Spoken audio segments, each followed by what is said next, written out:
Carton plein pour les syndicats cet après-midi dans les rues de La Roche-sur-Yon.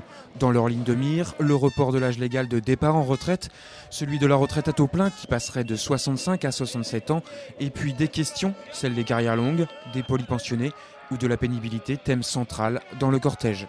Dans l'agroalimentaire, c'est un sujet récurrent avec beaucoup de maladies professionnelles. Ça fait partie vraiment des critères sur le dossier des retraites, des critères importants pour les salariés de l'agroalimentaire. On espère que le gouvernement aujourd'hui entendra la voix des salariés dans la rue.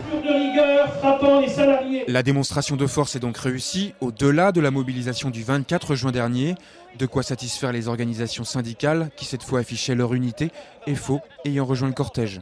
Nous avons non pas réussi un pari, mais nous avons démontré que les salariés et les citoyens de ce département ne souhaitaient pas de cette réforme telle qu'elle est présentée par le gouvernement. Personne ne veut dans la rue de ce projet de loi sur les retraites. Il faut que le gouvernement le retire et se remette autour du table pour réfléchir à une véritable réforme des retraites que nous souhaitons de notre vœu et que nous avons fait des propositions qui jusqu'ici ne sont pas retenues.